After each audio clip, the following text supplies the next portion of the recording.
जिजाऊ जय शिवराय, जय जिजाऊ जय Shivray. Vote करना जागा हो, समाजाचा जागा हो, वोट करना हक्काचा नाही कोणाच्या बापाचा, कोण म्हणते देत नाही घेतल्याशिवाय राहत नाही। शेतकरी एकजुटीचा विजय हो, एकजुटीचा विजय हो।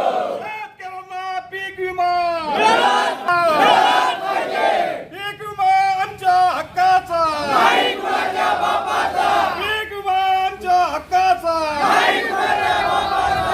शेतकऱ्यांच्या हक्कासाठी समाज ब्रिगेड मैदानात शेतकरी एकजुटीचा विजय हो, शेतकरी एकजुटीचा विजय हो। ऊट तरुणा जागा हो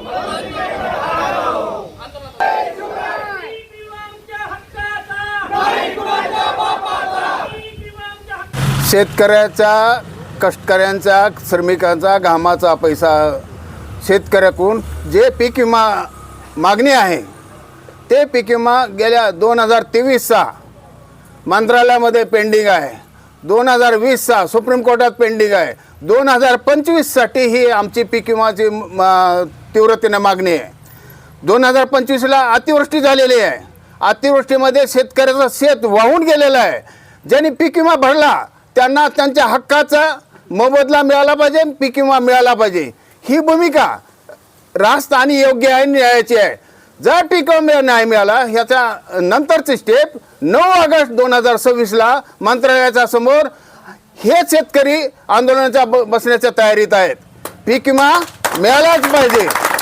पीक विमाची भूमिका शेतकरी सतत शासन म्हणते की सतत शेतकरी का मागतात, शेतकऱ्यांच्या न्याय मागण्यासाठी सतत जी भूमिका आहे। एका बाजूला कारखानदार आणि उद्योगपतींना कोट्यवधी रुपये कर्ज माफ केलं जातं आणि शेतकऱ्यांना तुटपुंजी पीक विमा भरलेला असताना ते देत नाही, टाळाटाळ होते। यासाठी प्रशासनावर कंट्रोल आणि नियंत्रण करावं, गतिमान करावं आणि तात्काळ पीक विमा वाटप करण्याची प्रयोजन करावे, ही प्रमुख मागणी आहे।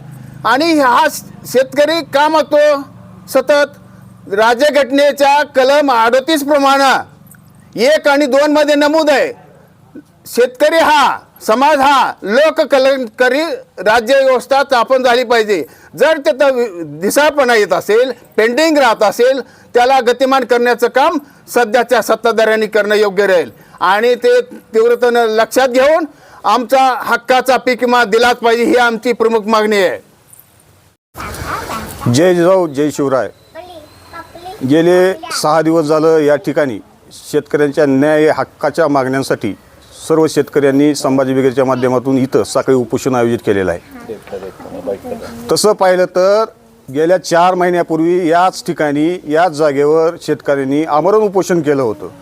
त्या उपोषणामध्ये तहसीलदार असतील, जिल्हाधिकारी असतील, डेप्युटी कलेक्टर असतील, सगळ्यांनी हस्तक्षेप केला। आम्हाला कमिशनरपासून हस्तक्षेप केला आणि तुमच्या न्याय हक्काच्या मागण्यांसाठी आम्ही सरकारी दरबारी या हक्काच्या मागण्या आम्ही सरकारच्या कानावर घालूत आणि तुम्हाला न्याय मिळवून देऊत आणि येत्या 2 महिन्यामध्ये तुम्हाला विमा मिळेल अशा पद्धतीचं आम्हाला खोटं आश्वासन देऊन आम्हा सर्व शेतकऱ्यांची त्यावेळेच्या अधिकाऱ्यांनी, प्रशासनानं आणि सरकारनं फसवणूक केली।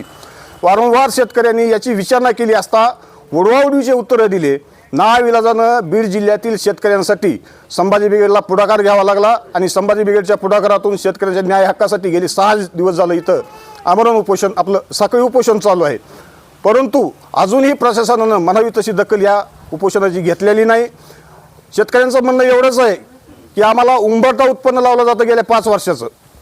शेती जर पाहिली तर सगळ्यांनाच माहिती आहे की दरवर्षी शेती नुकसानीत आहे, परंतु गेल्या 5 वर्षाचं उंबरठा उत्पन्न लावून आमचं जर 2023चा असेल, 2024चा असेल, हा विमा सरकारनं बुडवण्याचं ठरवलेलं आहे।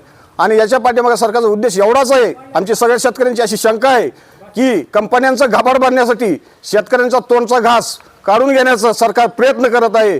तर असं हे शेतकरी होऊ देणार नाहीत आणि येणाऱ्या काळामध्ये प्रशासनानं, सरकारनं शेतकऱ्यांच्या मागण्याकडे लक्ष नाही दिलं तर मोठ्या प्रमाणात संभाजी ब्रिगेडच्या माध्यमातून रस्त्यावरची लढाई लढली जाईल। जय जवान जय किसान।